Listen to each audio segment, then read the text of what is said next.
Nightplay Records. No pain, no gain.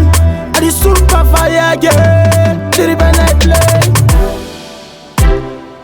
Life ever ghetto. Iri hati, iri mati, iri hati, iri mati. Introduction da. Hani nangu wae kuzorora. Tola ni pepo kunde peni ni bonura. Shino siku fakwe muru meko kudaura. Ali ni pepi tini mbochaura. Hani nangu wae kuzorora.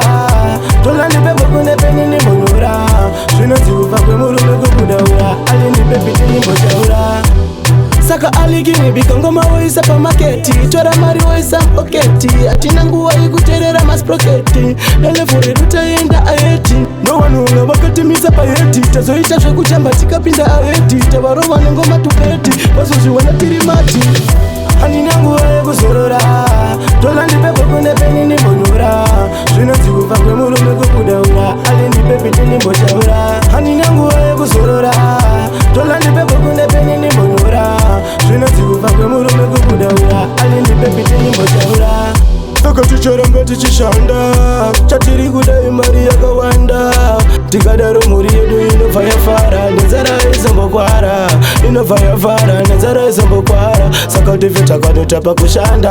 Tifeta kanitapa liye tinoita. Hani nangu wae kuzorora. Tola ndi pepo kunde peni ni mbonyora. Shwina siku fakwe muru meko kudaura. Ali ndi pepi tini mbochaura. Hani nangu wae kuzorora. Tola ndi pepo kunde peni ni mbonyora. Shwina siku fakwe muru meko kudaura. Ali ndi pepi tini mbochaura.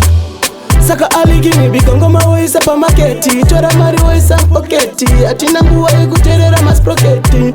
Ele fure rutaenda aeti. No wanunga wakati misa pa yeti. Tazoita shwe kuchamba tika pinda aeti. Tawaro wanengoma tupeti. Wazuzi wanatirimati.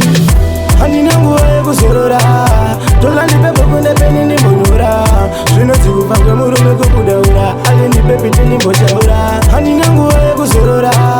Tola ni pepo kunde peni ni bonura. Shwina siku fakwe muru meko kudaura. Ali ni pepi tini mbochaura. Hani nangu wae kuzorora. Tola ni pepo kunde peni ni bonura. Shwina siku fakwe muru meko kudaura. Ali ni pepi tini mbochaura. Hani nangu wae kuzorora. Tola ni pepo kunde peni ni bonura. Shwina siku fakwe muru meko kudaura. Ali ni pepi tini mbochaura. Nightplay Records.